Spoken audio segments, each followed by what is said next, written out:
السلام علیکم ورحمۃ اللہ.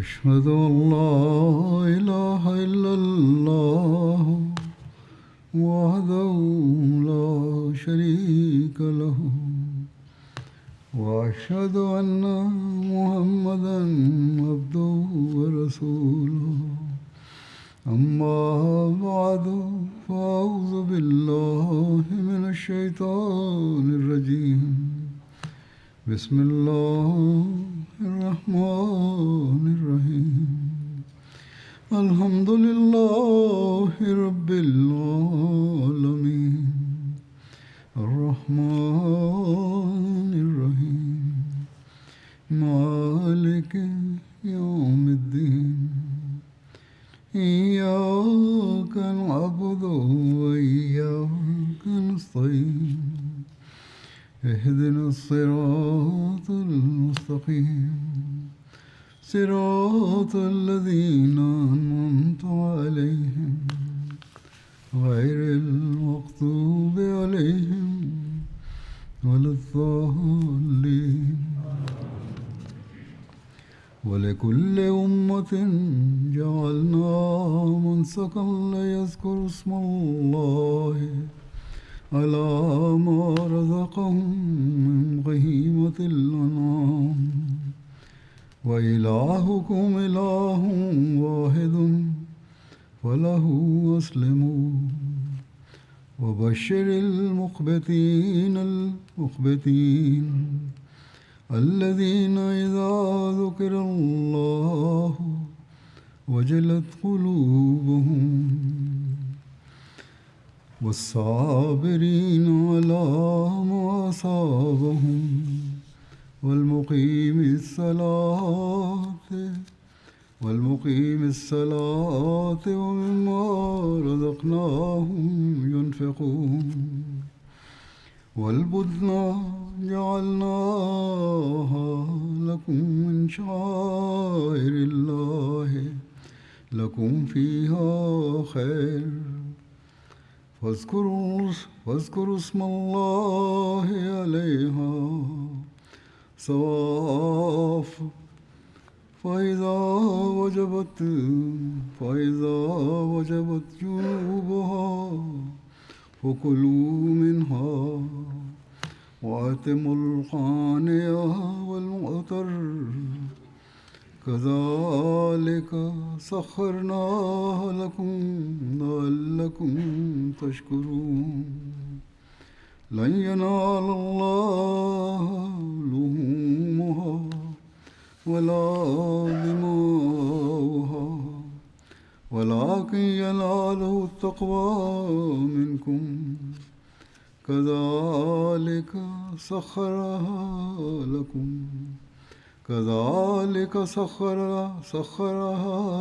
لكم لتكبروا الله على ما هداكم وبشر المحسنين. اللہ تعالیٰ فرماتا ہے کہ ہم نے ہر امت کے لیے قربانی کا طریقہ مقرر کیا ہے تاکہ وہ اللہ کا نام اس پر پڑھیں جو اس نے انہیں مویشی چوپائے عطا کیے ہیں. بس تمہارا معبود ایک ہی معبود ہے، بس اسی کے لیے فرمانبردار ہو جاؤ اور عاجزی کرنے والوں کو بشارت دے دے ان لوگوں کو کہ جب اللہ کا ذکر بلند کیا جاتا ہے تو ان کے دل مرعوب ہو جاتے ہیں، اور جو اس تکلیف پر جو انہیں پہنچی ہو صبر کرنے والے ہیں اور نماز کو قائم کرنے والے ہیں، اور جو کچھ ہم نے انہیں عطا کیا ہے اس میں سے خرچ کرتے ہیں، اور قربانی کے اونٹ جنہیں ہم نے تمہارے لیے شعائر اللہ میں شامل کر دیا ہے ان میں تمہارے لیے بھلائی ہے. بس ان پر قطار میں کھڑا کر کے اللہ کا نام پڑھو. بس جب ذبح کرنے کے بعد ان کے پہلو زمین سے لگ جائیں تو ان میں سے کھاؤ اور قناعت کرنے والوں کو بھی کھلاؤ اور سوال کرنے والوں کو بھی. اسی طرح ہم نے انہیں تمہاری خدمت پر لگا رکھا ہے تاکہ تم شکر کرو۔ ہرگز اللہ تک نہ ان کے گوشت پہنچیں گے اور نہ ان کے خون، لیکن تمہارا تقوی اس تک پہنچے گا۔ اسی طرح اس نے تمہارے لیے انہیں مسخر کر دیا ہے تاکہ تم اللہ کی بڑائی بیان کرو، اس بنا پر کہ جو اس نے تمہیں ہدایت کی اور احسان کرنے والوں کو خوشخبری دے دے۔ اس مضمون میں ہمیں یہ سمجھایا گیا ہے کہ قربانی کا مطلب صرف یہ نہیں کہ تم دوسروں کی قربانی لو، جیسا کہ عید الاضحیٰ پر جانوروں کی قربانی کی جاتی ہے، بلکہ تمہیں یہ بتانے کے لیے کہ اعلیٰ چیز کے لیے ادنیٰ چیز قربان کی جاتی ہے، جانوروں کی قربانی دی جاتی ہے، اور تمہیں بھی اپنے پیدا کرنے والے کے لیے، مالک کل کے لیے قربانی کے لیے تیار رہنا چاہیے۔ تب سمجھا جا سکتا ہے کہ تم نے اس مفہوم کو سمجھ لیا، تو پھر تمہارے پیش نظر ہمیشہ یہ رہنا چاہیے کہ تمہارا ایک معبود ہے، ایک خدا ہے جس کی تم عبادت کرتے ہو، اور تمہاری اس پر ہمیشہ نظر رہنی چاہیے، اور جو احکامات اللہ تعالیٰ ہمیں دیتا ہے ان پر ہمیں عمل کرنا چاہیے۔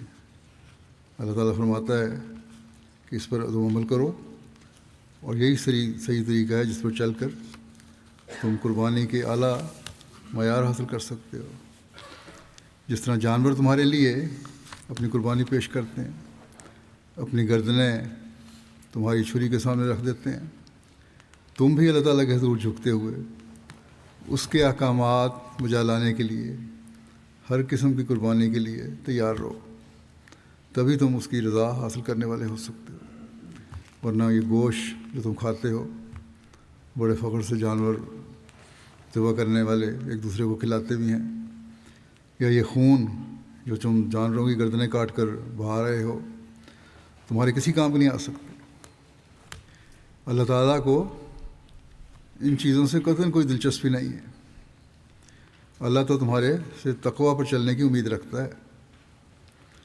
اللہ تعالیٰ تمہارے سے یہ چاہتا ہے کہ میری خشیت، میرا خوف تمہارے دل میں رہے، اور تم ہر وقت اس بات کے لیے کوشاں رہو کہ میں کس طرح اللہ تعالیٰ کے احکامات پر عمل کر کے اس کی رضا حاصل کرنے کی کوشش کروں۔ بس یہ بنیادی باتیں ہمیں ہمیشہ یاد رکھنی چاہیے۔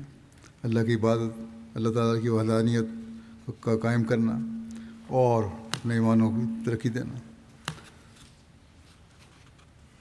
آج کل جماعت احمدیہ کو تو پاکستان میں قربانی سے روکا جاتا ہے، اور ہمیشہ کئی سالوں سے یہ ہو رہا ہے کہ ہمیں قربانی نہیں کرنے دی جاتی۔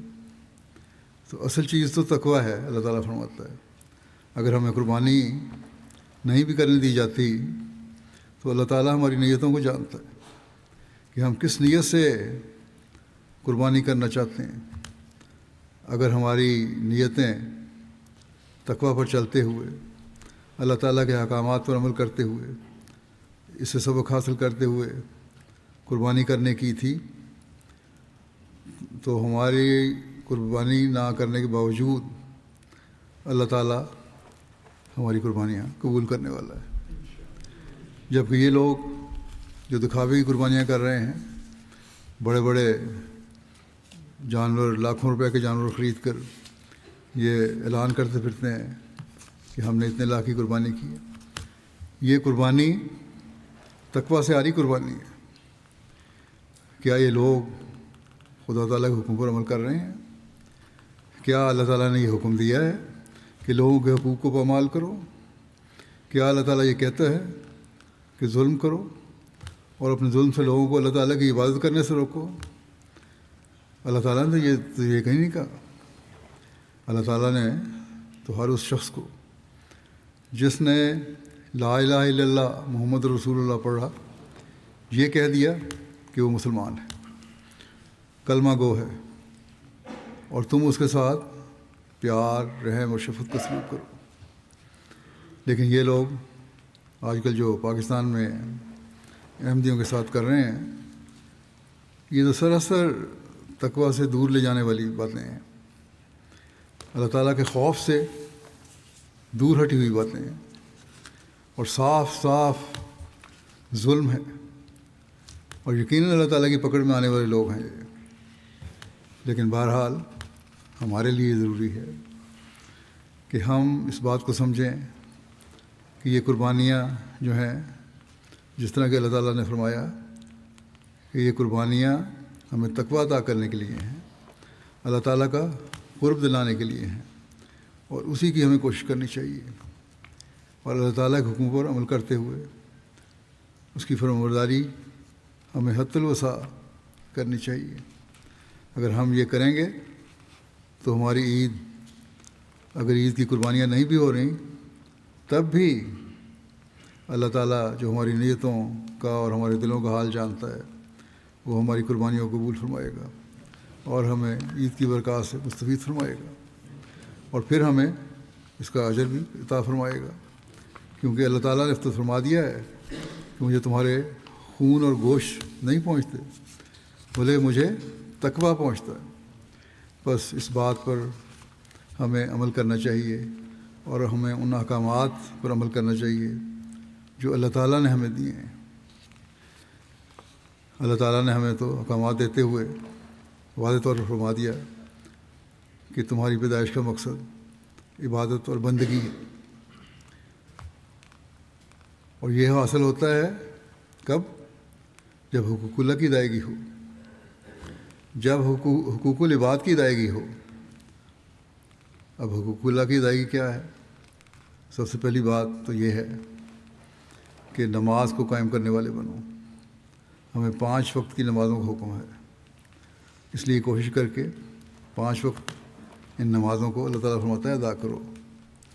اور پھر یہی نہیں کہ 5 نمازیں جیسے تیسے کر کے پڑھ لیں، بلکہ اللہ تعالیٰ نے حکم دیا ہے کہ مسجد میں آ کر باجماعت نمازیں ادا کرو۔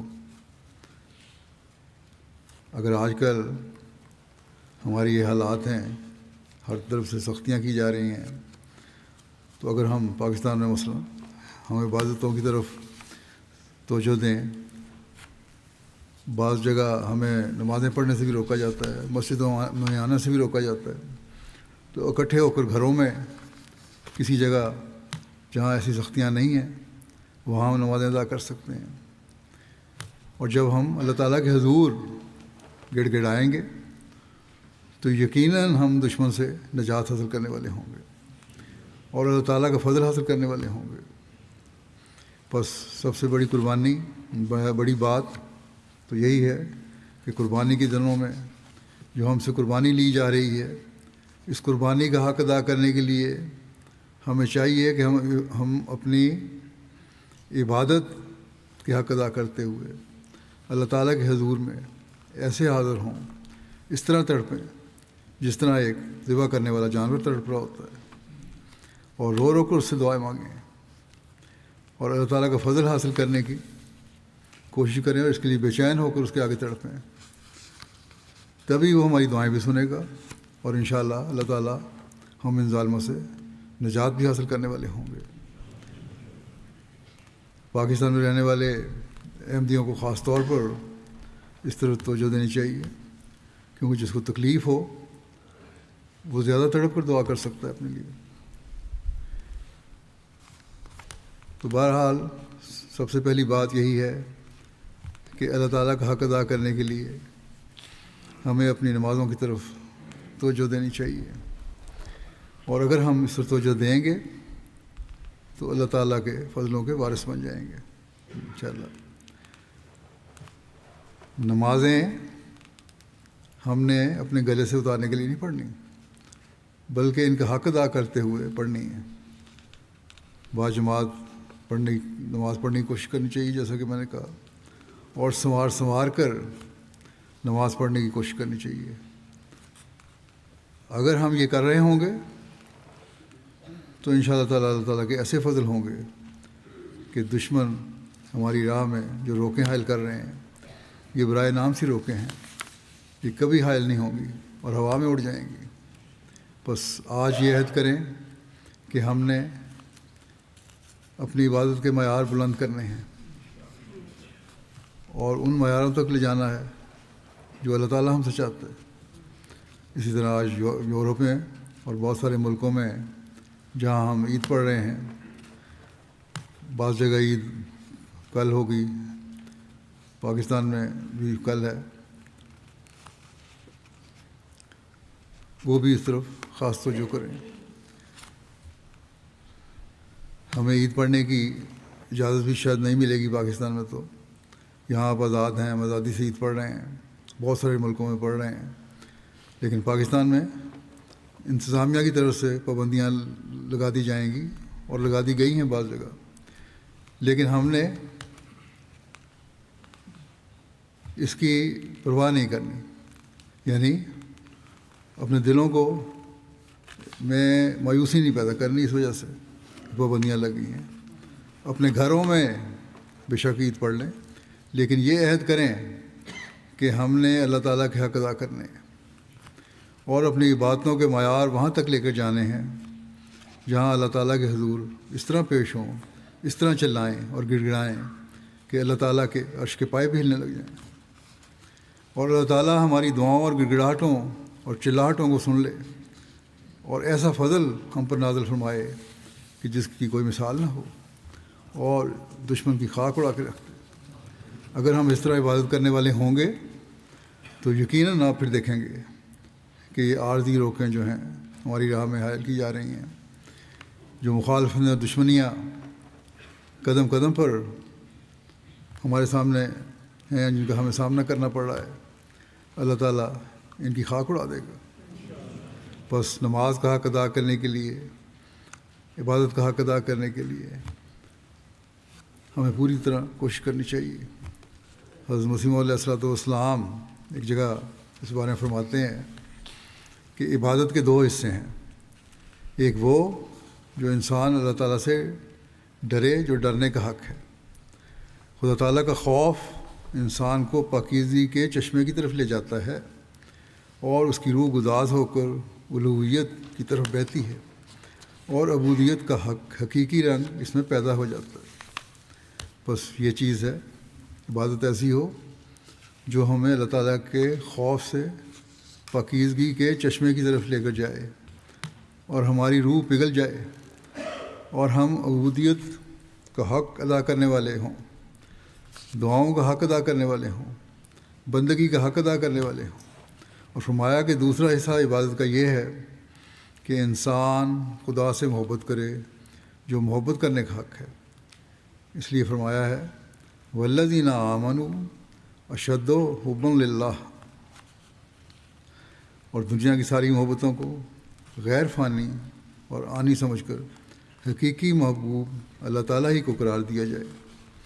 اب یہ دیکھ لیں کہ ہم میں کس حد تک یہ صورتحال ہے کہ ہم خالص محبت اللہ تعالیٰ کے لیے کرتے ہوئے اس کے آگے جھکتے ہیں، گڑ گڑاتے ہیں، اور ہر دوسری محبت کو ہم نے پرے پھینکا ہوا ہے. فرمایا کہ یہ 2 حق ہیں جو اللہ تعالیٰ اپنی نسبت انسان سے مانگتا ہے. ان دونوں قسم کے حقوق کے ادا کرنے کے لیے یوں تو ہر قسم کی عبادت اپنے اندر ایک رنگ رکھتی ہے، مگر اسلام نے 2 مخصوص صورتیں عبادت کی اس کے لیے مقرر کی ہوئی ہیں. فرمایا کہ خوف اور محبت 2 ایسی چیزیں ہیں کہ بظاہر ان کا جمع ہونا بھی محال نظر آتا ہے، بڑا مشکل ہے. عجیب بات یہ ہے کہ خوف بھی ہو اور محبت بھی ہو، بڑی عجیب چیز نظر آتی ہے. یہ اور نے فرمایا یہ بہت محال نظر آتا ہے کہ ایک شخص جس سے خوف کرے اس سے محبت کیوں کر سکتا ہے. جس کا خوف ہو اس سے محبت کس طرح ہو سکتی ہے؟ مگر اللہ تعالیٰ کا خوف اور محبت ایک الگ رنگ رکھتی ہے.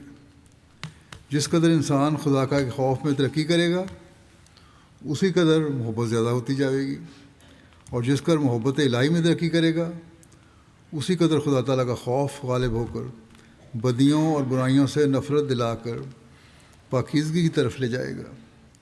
بس یہ وہ خوف ہے جو اس کی روح ہے کہ اللہ تعالیٰ سے خوف اس لیے ہے کہ بدیوں اور برائیوں سے دور لے جائے اور اس کا نتیجہ کیا نکلے گا کہ اللہ تعالیٰ سے محبت بڑھے گی، پھر اور زیادہ محبت بڑھے گی.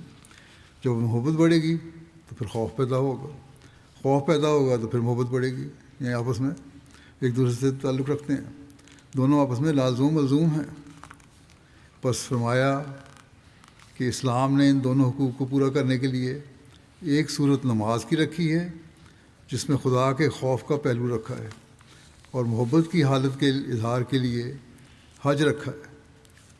آج کل لوگ حج بھی کر رہے ہیں، بہت سارے لوگ حج پر گئے ہوئے ہیں.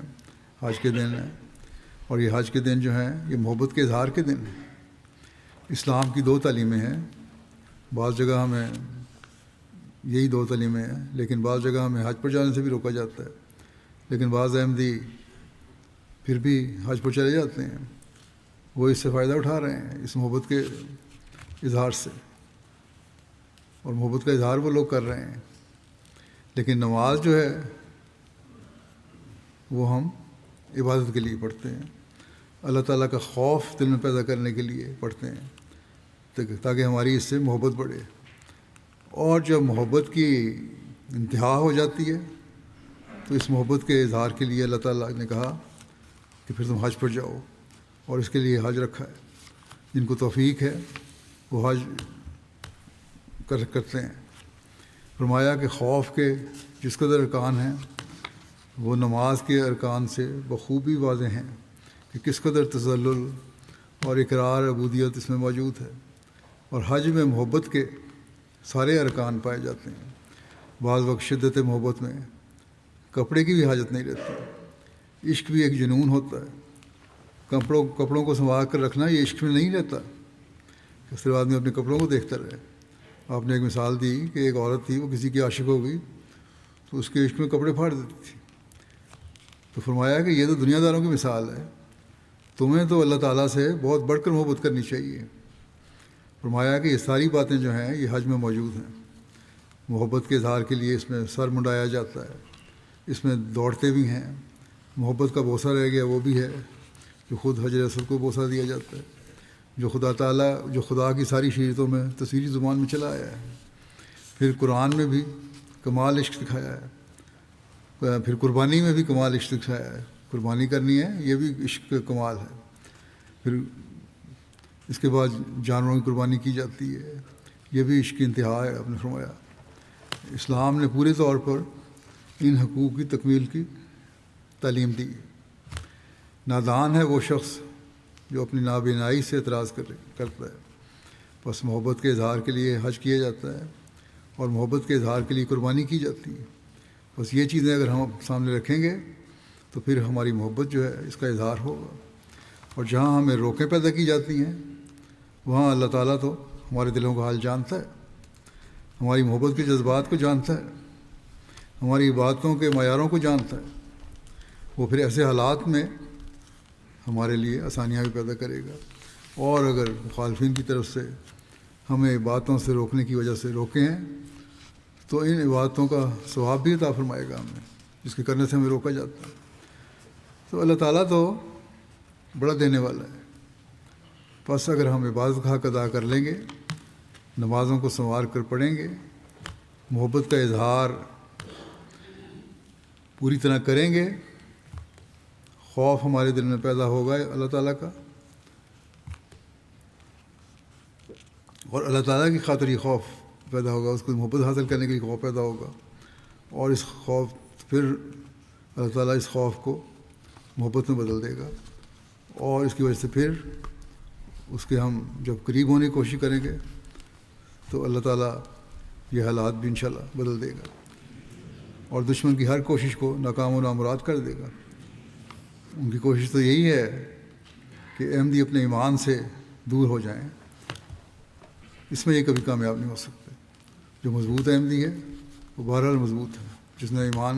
جس کے دل میں ایمان ہے وہ کبھی ان لوگوں کی سختیوں سے اور ظلموں سے پیچھے نہیں ہٹ سکتا. بس ہمیں کوشش یہ کرنی چاہیے کہ اپنی ان قربانی کے دنوں میں اپنی عبادت کے معیاروں کو بڑھائیں. اگر ہمارے لیے جانوروں کی قربانی کرنے کی اجازت نہیں ہے یا ہمارے لیے بعض جگہ اکٹھے ہو کر عید ادا کرنے پر روکے پیدا کی جا رہی ہیں، تو اس کے لیے ہم جہاں جتنی تعداد میں اکٹھے ہو کر گڑ گڑا کر اللہ تعالیٰ کے حضور اس کی عبادت کا حق ادا کر سکتے ہیں، وہ ہمیں کوشش کرنی چاہیے ادا کرنے کی۔ بہت سارے پاکستان میں رہنے والے بھی ایسے ہیں جن کے عزیز رشتہ دار باہر ہیں، پاکستان میں قربانیاں اگر نہیں کر سکتے تو ان کے ذریعے سے باہر قربانیاں وہ کروا سکتے ہیں، افریقہ کے ملکوں میں بھی، غریب ملکوں میں بھی۔ بس اس بات کو پاکستان کے احمدیوں کو خاص طور پر یاد رکھنا چاہیے کہ ہم نے اپنی عبادتوں کے معیار اس حد تک بڑھانے ہیں کہ اللہ تعالیٰ سے حقیقی محبت کا اظہار ہو، اور جس سے اللہ تعالیٰ کے حقیقی خوف کا اظہار ہو، اور جب یہ ہوگا تو پھر ہی قربانی کے اعلیٰ معیار بھی قائم ہوں گے۔ اور اگر ایک جگہ ہمیں قربانی سے روکا جاتا ہے تو اللہ تعالیٰ نے قربانی کرنے کے دوسرے ذرائع بھی دیے ہوئے ہیں۔ اللہ تعالیٰ نے فرمایا ہے غریبوں کا خیال رکھو، کھانا جو کھلانا ہے صرف مانگنے والے اور بھوکے اور غیر بھوکے کو صرف کھلانے کا حکم نہیں ہے، صرف کھانے کا ہی نہیں بات، بلکہ ان کی ضروریات کو پورا کرنا بھی ہے۔ ہم دین کی اشاعت کے لیے قربانی کر سکتے ہیں، ایسے وسائل استعمال کر سکتے ہیں جہاں غریبوں کی مدد کریں، ان کے لیے کھانے کا سامان مہیا کریں، ان کے حقوق ادا کرنے کے لیے قربانی کر سکتے ہیں۔ اور جماعت میں تو ایسی مداد بھی جاری ہیں جن میں قربانی کر کے اللہ تعالیٰ ہمیں اس کا بہترین اجر بھی عطا فرماتا ہے۔ اس کے علاوہ جیسا کہ میں نے کہا ظاہری طور پر بھی بہت سارے لوگ ایسے ہیں جو اپنے عزیزوں کے ذریعے سے باہر قربانیاں کروا سکتے ہیں۔ بہت سارے لوگ اپنے تجربات بھی لکھتے ہیں کہ کس طرح انہوں نے مختلف جگہوں پہ قربانیاں کی جماعت کی خاطر، صرف بکروں کی قربانیاں نہیں بلکہ چندوں کی مال کی قربانیاں بھی کی، کہ فلاں چندے ہم نے دیے اور کس قربانی سے دیے، اس کو اللہ تعالیٰ نے قبول فرمایا۔ تو اللہ تعالیٰ نے یہ قربانی تو رکھی ہے ان دنوں میں حج کے ساتھ جس کا تعلق ہے، لیکن اس کے ساتھ ہی اللہ تعالیٰ نے قربانی کے اور مواقع بھی پیدا کر دیے ہوئے ہیں۔ اگر ہمیں ایک جگہ سے روکا جاتا ہے تو ہمیں دوسری جگہ ان مواقع سے فائدہ اٹھانا چاہیے۔ پاکستان میں تو یہ پابندیاں ہیں، لیکن جو اور دنیا میں لوگ رہتے ہیں ان کو بھی چاہیے کہ اللہ تعالیٰ کی محبت کا اظہار اس طرح کریں کہ اللہ تعالیٰ کے دین کا پیغام اپنے حلقے میں پہنچائیں، اپنے وقتی قربانی بھی کریں اور تبلیغ کریں۔ ایک جگہ اگر روک پیدا کی جا رہی ہے تو دنیا کے دوسرے ممالک میں جہاں یہ روک نہیں ہے وہاں ہمارے ہر احمدی کو تبلیغ کے میدان میں آگے بڑھنا چاہیے اور اس محبت کا اظہار کرنا چاہیے اللہ تعالیٰ سے جس کا اللہ تعالیٰ نے ہمیں ارشاد فرمایا ہے، اور اس کا خوف رکھتے ہوئے اللہ تعالیٰ سے دعا بھی کرنی چاہیے کہ اللہ تعالیٰ ہمیں اس محبت کے اظہار کی حقیقت کو سمجھنے کی توفیق عطا فرمائے اور اس کے فیض سے فیض اٹھانے کی بھی توفیق عطا فرمائے۔ آج کل تو دنیا تباہی کے گڑھے کے دہانے پہ کھڑی ہے اور کسی وقت بھی خوفناک جنگ کی تباہی کے حالات پیدا ہو سکتے ہیں۔ بس اس حالت میں ہمیں بہت زیادہ دنیا کو بتانے کی ضرورت ہے اور دنیا کو سمجھانے کی ضرورت ہے کہ دنیا کی بقا اسی میں ہے کہ اللہ تعالیٰ کی طرف آؤ، اور یہ بھی ایک ہمارا فرض ہے اور یہ بھی قربانی کا ایک تقاضا ہے جس کو ہمیں سمجھنا چاہیے۔ ان دنوں میں صرف بکروں کی قربانی یا جانوروں کی قربانی نہیں ہے، بلکہ یہ بھی ایک قربانی ہے کہ اپنے وقت کو قربان کریں، اپنے مال کو قربان کریں اور دین کی اشاعت کے لیے جہاں اللہ تعالیٰ نے مواقع مہیا فرمائے ہوئے ہیں وہاں دین کی اشاعت کے لیے بھرپور کوشش کریں۔ پھر یہ بھی قربانی ہے کہ اللہ تعالیٰ نے جن باتوں سے روکا ہے ان سے رک جائیں، مثلا ایسی مجالس جن میں بیٹھنے سے اخلاق خراب ہوتے ہیں یا ان کا خراب ہونے کا خطرہ ہے، ان میں بیٹھنے سے بچنا چاہیے۔ اس میں غلط قسم کی فلمیں بھی آ جاتی ہیں، آج کل تو ٹی وی پہ بھی، نیٹ ورک پہ بھی، سوشل میڈیا پہ بے شمار ایسے پروگرام ہیں جن سے بچنے کی ہمیں کوشش کرنی چاہیے، لیکن بدقسمتی سے بعض جگہ ہمارے بعض نوجوان بھی اس میں ملوث ہیں، بلکہ بعض بڑی عمر کے لوگ بھی ملوث ہوتے ہیں، جن کے پھر گھر والے شکایتیں کرتے ہیں۔ اس چیز کو دیکھتے نہیں کہ اللہ تعالیٰ ہم سے کیا چاہتا ہے۔ دنیا میں پڑے ہوئے ہیں، بس اگر یہ باتیں ہیں پھر تو ہمیں عید قربان منانے کا کوئی حق نہیں ہے، کیونکہ ہم تو صرف دنیاوی لذات کے لیے عید منا رہے ہیں، جبکہ عید قربان تو قربانی کی روح کو قائم کرنے کے لیے منائی جاتی ہے۔ اس روح کو پیدا کرنے کی منائی جاتی ہے جس کا اظہار حضرت ابراہیم علیہ السلام نے کیا، حضرت حاجرہ علیہ السلام نے کیا، حضرت اسماعیل علیہ السلام نے کیا۔ بس اس بات کو ہمیں سامنے رکھنا چاہیے، اور جب یہ ہوگا تو تب ہی ہماری حقیقی قربانی ہوگی۔ اور آج کل کی دنیا میں رہتے ہوئے بظاہر یہ بہت مشکل نظر آتا ہے۔ بعض دفعہ بعض دنیاوی لالچیں ہیں، بعض دنیاوی دلچسپیاں ہیں، دنیاوی طور پر بعض ایسی باتیں ہیں جن کی طرف انسان کھنچا چلا جاتا ہے، اور اس کی وجہ سے انسان کی خواہشات بڑھتی چلی جا رہی ہیں۔ تو ان خواہشات کو قربان کرنا، غلط کاموں سے بچنا، یہ بھی ایک قربانی ہے، اور یہ بکروں کی قربانی سے زیادہ بڑی قربانی ہے۔ اگر پاکستان میں احمدی ہیں یا دنیا کی اور جگہ جو احمدی ہیں جہاں وہ قربانی نہیں کر سکتے، تو اپنی نیکیوں کے طرف بڑھنے کی کوشش کریں اور اپنی خواہشات کو قربان کرنے کی کوشش کریں، تو اس کا بھی ان کو ثواب ملے گا، اور اللہ تعالیٰ قبول کرنے والا ہے۔ پھر حقوق اللہ کی بات، دوسری اہم بات یہ ہے کہ اللہ تعالیٰ کا خوف اور اس کی محبت کے علاوہ، اللہ تعالیٰ کی خاطر قربانی کرنے کے علاوہ حقوق العباد ادا کرنا، بندوں کے حقوق ادا کرنا۔ بندوں کے حقوق ادا کرنے میں بہت ساری چیزیں آ جاتی ہیں۔ اس میں ماں باپ کے بھی حق ہیں، بہن بھائیوں کے بھی حق ہیں، میاں بیوی کے بھی حق ہیں، ساس سسر کے بھی حق ہیں، بچوں کے بھی حق ہیں، ہمسایوں کے بھی حق ہیں، دوستوں کے بھی حق ہیں، محلے داروں کے بھی حق ہیں۔ غرض کے بے شمار حقوق ہیں، بیواؤں کے حق ہیں، بوڑھوں کے حق ہیں، بلکہ اسلام نے دشمنوں کے بھی حقوق رکھے ہیں۔ آج کل تو یہ دشمنی میں بڑے ہوئے اندھے ہوئے ہیں، ان اسلام کی کہتے ہیں ہم اسلام کی خاطر یہ کر رہے ہیں، ان کو پتہ نہیں کہ اسلام کی تعلیم کیا ہے۔ اگر یہ ہمیں دشمن سمجھتے ہیں تب بھی اسلام نے حقوق رکھے ہیں، غلاموں اور لونڈیوں کے بھی حقوق رکھے ہیں اسلام نے، بلکہ غیر مسلموں کے بھی حقوق رکھے ہیں۔ ایک طرف کہتے ہیں مسلمان نہیں، چلو مسلمان نہیں ہیں تب بھی اللہ تعالیٰ نے تو غیر مسلموں کے حقوق رکھے ہیں، وہ بھی یہ ادا نہیں کر رہے، اور کہتے ہیں اپنے کو بہت بڑا مسلمان۔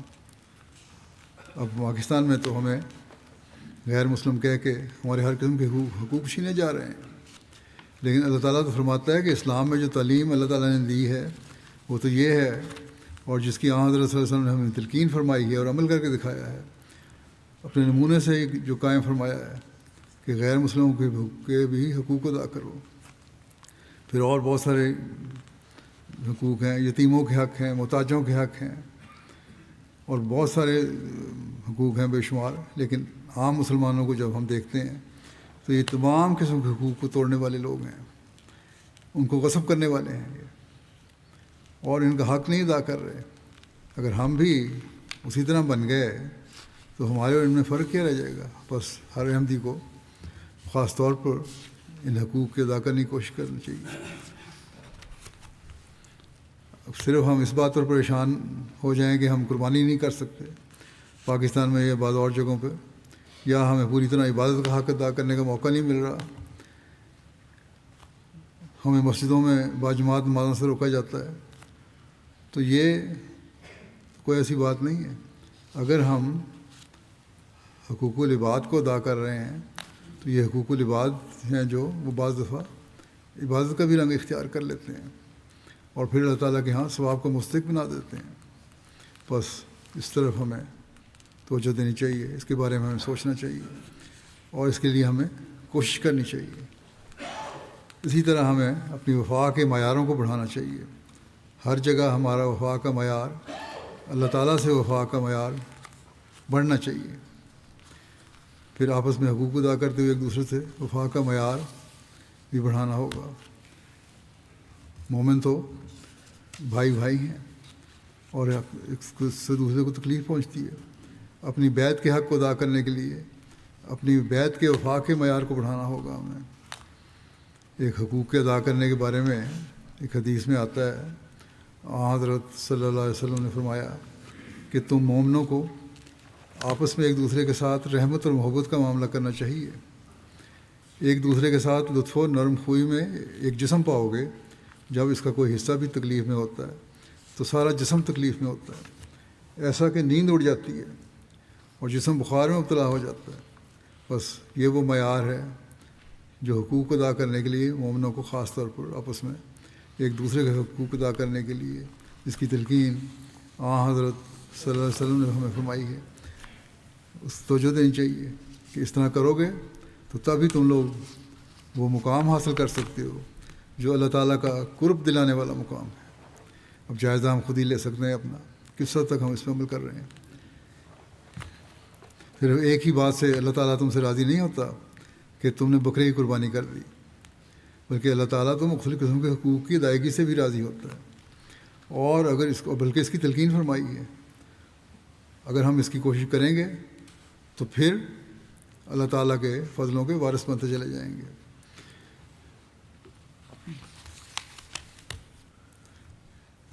اسی طرح ایک روایت میں آتا ہے، حضرت انس روایت کرتے ہیں کہ نبی صلی اللہ علیہ وسلم سے روایت ہے یہ، آپ نے فرمایا کہ تم میں سے کوئی مومن نہیں ہوتا جب تک کہ وہ اپنے بھائی کے لیے وہ بات پسند نہ کرے جو اپنے لیے پسند کرتا ہے۔ اب یہ دوسرے کے لیے پسند کرنے کا کام بھی بغیر قربانی کے نہیں ہو سکتا۔ اگر اللہ تعالیٰ کی رضا حاصل کرنے کا جذبہ ہو تبھی یہ کام ہو سکتا ہے۔ انصار میں تو یہ جذبہ آن وسلم کے زمانے میں، اور یہ تعلق اس حد تک تھا کہ مہاجرین کے لیے انہوں نے اپنا سب کچھ قربان کر دیا، اور ان کا یہ فعل اللہ تعالیٰ کو اتنا پسند آیا کہ قرآن کریم میں اس کا ذکر بھی فرما دیا، اور ان کی قربانی کو ایسا قبول کیا کہ تا قیامت وہ دنیا کے لیے ایک نمونہ بن گئے۔ اسی طرح حضرت ابو ہریرہ سے روایت ہے کہ رسول اللہ صلی اللہ علیہ وسلم نے فرمایا کہ تم اس وقت تک جنت میں داخل نہیں ہو سکتے جب تک ایمان نہ لے آؤ، اور تم اس وقت تک ایمان نہیں لا سکتے جب تک ایک دوسرے سے محبت نہ کرو۔ ایمان کو ایک دوسرے سے محبت کے ساتھ ملایا، فرمایا کہ کیا میں تمہیں ایسی بات نہ بتاؤں کہ اگر وہ تم کر لو تو آپس میں محبت کرنے لگو گے، اور وہ یہ ہے کہ آپس میں سلام کو رواج دو۔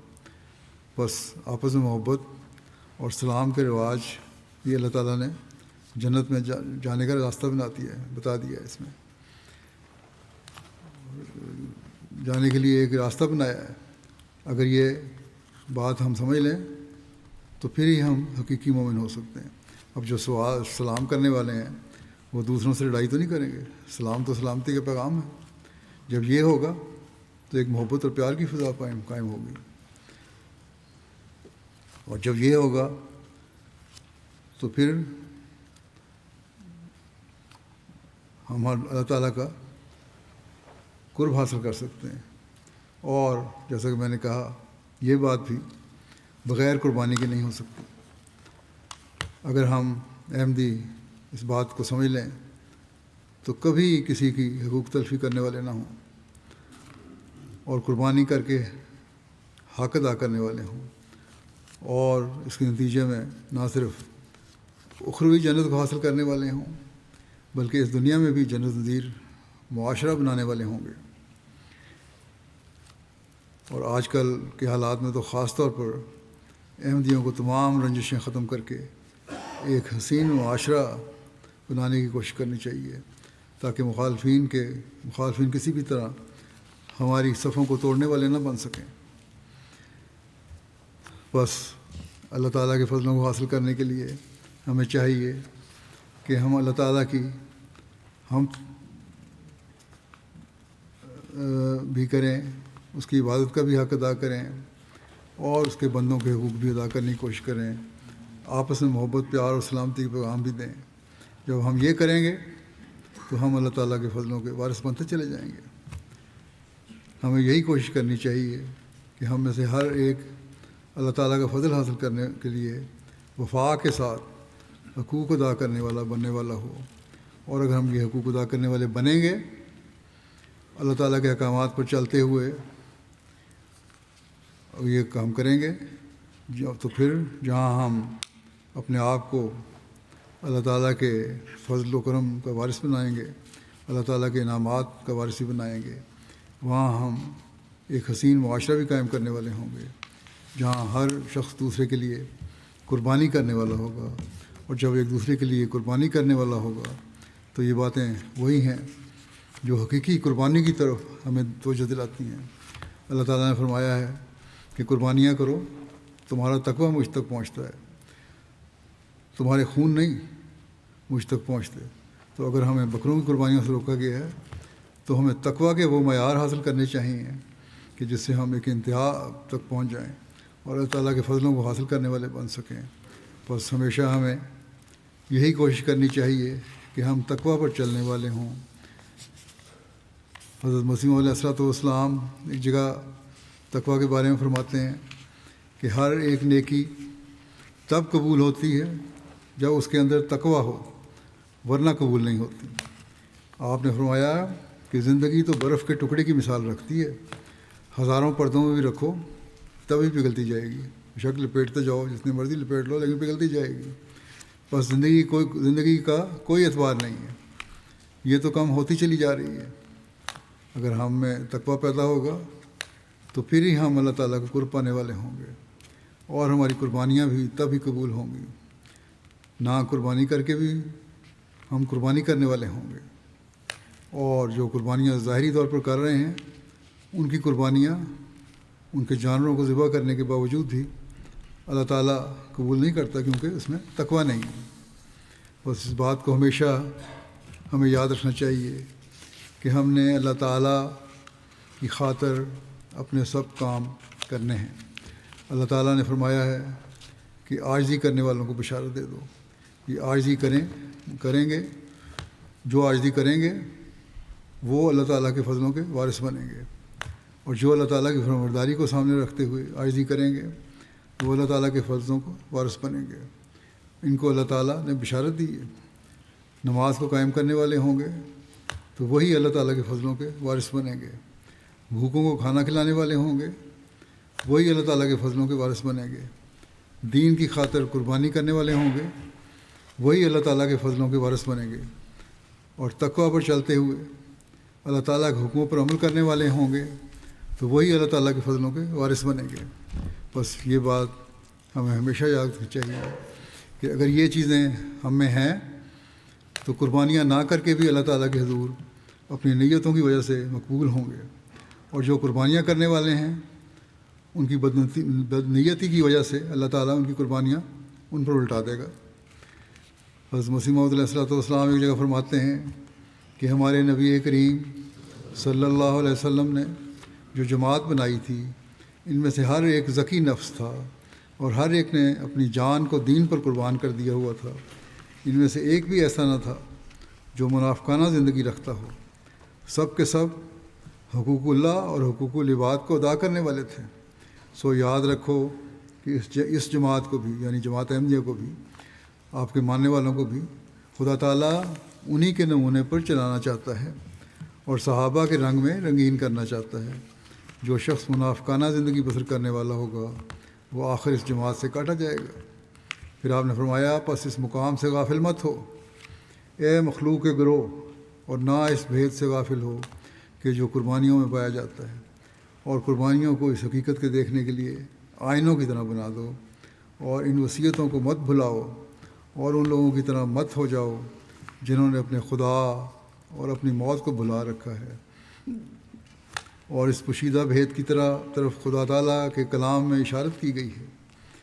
چنانچہ خدا جو اصدق الصادقین ہے اپنے رسول کو فرماتا ہے کہ ان لوگوں کو کہہ دے کہ میری نماز اور میری عبادت اور میری قربانی اور میری زندگی اور میری موت سب اس خدا کے لیے ہے جو پروردگار عالمیان ہے۔ بس دیکھ کہ کیوں کر نسخ کے لفظ کی حیات اور ممات کے لفظ سے تفسیر کی ہے، اور اس تفسیر سے قربانی کی حقیقت کی طرف اشارہ کیا ہے۔ عبادتوں کا معیار بھی اگر ایسا ہوگا تو قربانی کے معیار کے انعام مل جائیں گے۔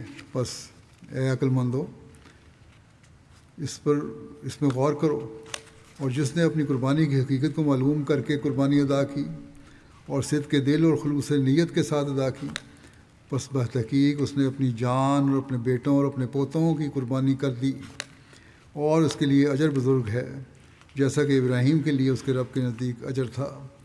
اور اسی کی خاطر ہمارے سید برگزیدہ اور رسول برگزیدہ نے، جو پرہیزگاروں کے امام اور انبیاء کا خاتم ہے، اشارہ کیا اور فرمایا، اور وہ خدا کے بعد سب سچوں سے زیادہ سچا ہے۔ بتحقیق یہ قربانیاں وہی سواریاں ہیں کہ جو خدا تعالیٰ تک پہنچاتی ہیں اور خطاؤں کو محو کرتی ہیں اور بلاؤں کو دور کرتی ہیں۔ یہ وہ باتیں ہیں جو ہمیں پیغمبر خدا صلی اللہ علیہ وسلم سے پہنچیں، جو سب مخلوق سے بہتر ہیں۔ ان پر خدا تعالیٰ کا سلام اور برکتیں ہوں، اور جناب نے ان کلمات میں قربانیوں کی حکمتوں کی طرف فصیح کلموں کے ساتھ جو موتیوں کی مانند ہیں اشارہ فرمایا ہے۔ بس افسوس اور کمال افسوس ہے کہ اکثر لوگ ان پوشیدہ نقطوں کو نہیں سمجھتے اور اس وصیت کی پیروی نہیں کرتے، اور ان کے نزدیک عید کے معنی وجود اس کے اور کچھ نہیں کہ غسل کریں اور نئے کپڑے پہنیں اور طعام کو سارے منہ کے ساتھ اور دانتوں کے کناروں سے چبائیں، خود اور ان کے اہل و عیال اور نوکر اور غلام، اور پھر آرائش کے ساتھ نماز عید کے لیے نکلیں، اور غلام آرائش کے ساتھ نماز عید کے لیے باہر نکلیں جیسے بڑے بڑے رئیس ہوتے ہیں۔ اور تو دیکھے گا کہ اچھے کھانوں میں اس دن ان کی سب سے بڑھ کر خوشی ہے، اور ایسا ہی اچھی اور نفیس پوشاک میں انتہائی مرتبہ ان کی حاجتوں کا ہے، تاکہ قوم کو دکھلائیں اور نہیں جانتے کہ قربانی کیا چیز ہے اور کس غرض کے لیے بکریاں اور گائیاں ذبح کی جاتی ہیں۔ بس ظاہری طور پر کھانوں میں پڑے ہوئے ہیں، دعوتوں میں پڑے ہوئے ہیں، دکھاوے میں پڑے ہوئے ہیں، اسی کو قربان یا بکرے قربان کرنے جیسا کہ شروع میں نے ذکر کیا پڑے ہوئے ہیں، لیکن حقیقی قربانی کا پتہ نہیں کہ بکریاں اور گائیاں کیوں قربان ہو رہی ہیں۔ بس یہ وہ چیزیں ہیں جس کو ہمیں سمجھنا چاہیے، یہ وہ بات ہے جس کو ہمیں سمجھنا چاہیے۔ غیر تو اسی سوچ پر قربانیاں دیتے ہیں جنہوں نے حضرت مسیح علیہ السلام کو نہیں مانا، اور وہ سمجھتے ہیں کہ ظاہری قربانیاں دے کر وہ عید کا حق ادا کر رہے ہیں، جبکہ عید کا حقیقی حق اس وقت ادا ہوتا ہے جب ہم اپنے نفس کی قربانیاں دینے والے ہوں اور اپنی اصلاح کرنے والے ہوں، اپنی باتوں کا حق ادا کرنے والے ہوں، اور اللہ تعالیٰ کا حق، اللہ تعالیٰ کی مخلوق کا حق ادا کرنے والے ہوں۔ جب ہم یہ کریں گے تب ہی ہم اس مقصد کو حاصل کرنے والے بنیں گے جس کے لیے اللہ تعالیٰ نے ہمیں عید قربان کے منانے کا حکم دیا ہے۔ ورنہ صرف کپڑے پہن کر اچھے کھانے کھا کر عید منانا تو کوئی مقصد نہیں ہے۔ اس بات کو اگر ہم یاد رکھیں گے تو ہم حقیقی عید منانے والے بھی ہوں گے اور اللہ تعالیٰ کے فضلوں کے وارث بننے والے بھی ہوں گے۔ اللہ تعالیٰ کرے کہ ہماری عید دکھاوے کی عید نہ ہو، بلکہ حقوق اللہ اور حقوق العباد کے ادا کرنے والی عید ہو، اور ہم اس کے فضلوں کو حاصل کرنے والے بنتے چلے جائیں۔ دعائیں بھی کریں اور دعاؤں میں شہداء کے بچوں کو یاد رکھیں جنہوں نے قربانیاں کی ہیں۔ اللہ تعالیٰ ان کو اپنی حفاظت میں رکھے، ان بچوں کو، ان کی نسلوں کو، اور ان کو اس حقیقت کو سمجھنے کی بھی توفیق دے کہ جو ان کے عزیزوں نے اور پیاروں نے قربانیاں کی ہیں وہ دنیا کے لیے نہیں کی بلکہ دین کے لیے کی ہیں، اور اسی دین کو حاصل کرنے کے لیے ہمیں کوشش کرنی چاہیے۔ اسی طرح اسیران کے لیے بھی دعا کریں، اللہ تعالیٰ ان کی بھی جلد رہائی کے سامان پیدا فرمائے۔ اسی طرح پاکستان میں جہاں خاص طور پر میں نے پہلے ہی ذکر کیا ہے قانون بہت ساری پابندیاں لگائی گئی ہیں، دعا کریں اللہ تعالیٰ یہ پابندیاں بھی دور کرے اور ہمیں حقیقت میں کھلے طور پر عبادت کا حق بھی ادا کرنے کی توفیق عطا فرمائے، سب روکیں دور ہوں، اور جو ظاہری قربانیاں ہیں وہ بھی کرنے کی توفیق ملے ان کو، وہاں آزادی سے جانوروں کی قربانیاں بھی کر سکیں علاوہ قربانیوں کے، اور ہمارے دلوں کو بھی وہ سمجھ اور بوجھ عطا فرمائے جس سے ہم ان قربانیوں کی روح کو سمجھ کر اس کا حق ادا کرنے والے بنیں، اور صرف ظاہری بکریوں پر چھری پھیرنے والے نہ بنیں یا جانوروں پر چھری پھیرنے والے نہ بنیں۔ بس جب یہ ہوگا تو ہم انشاءاللہ تعالیٰ اس مقام پر پہنچ جائیں گے جہاں اللہ تعالیٰ ہمیں پہنچانا چاہتا ہے، اور جس کے لیے ہم حضرت مسیح موعود علیہ الصلوۃ والسلام کی بیعت میں آئے۔ اللہ تعالیٰ ہمیں اس کا حق ادا کرنے کی توفیق عطا فرمائے۔ اللہ کرے کہ ہم یہ مقصد حقیقت میں حاصل کرنے والے ہوں اور اللہ تعالیٰ کے فضلوں کے وارث بنیں۔ اور اس کے ساتھ ہی میں تمام خطبہ سننے والوں کو، یہاں بیٹھے ہوں کو عید مبارک بھی دیتا ہوں۔ اللہ تعالیٰ اس عید کو بابرکت فرمائے، صرف ظاہری مبارک نہ ہوں بلکہ حقیقت میں ہم اپنے اندر پاک تبدیلیاں پیدا کر کے اپنے آپ کو اس مبارک بات کا حقدار بنانے والے ہوں۔ دعا بھی کر لیں۔ اللہ تعالیٰ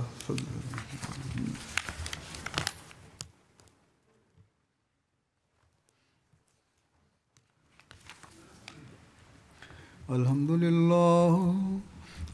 للہ نحمده ونستعینه ونستغفره ونؤمن به ونتوکل علیہ ونعوذ باللہ من شرور انفسنا ومن سیئات اعمالنا من يهده الله فلا مضل له ومن يضلل فلا هادي له ونشهد أن لا إله إلا الله ونشهد أن محمدا عبده ورسوله عباد الله رحمكم الله إن الله يأمر بالعدل والإحسان وإيتاء ذي القربى وينهى عن الفحشاء والمنكر والبغي يعظكم لعلكم تذكرون اذكروا الله يذكركم وادعوه يستجب لكم ولذكر الله أكبر۔ دعا کر لیں۔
آمین۔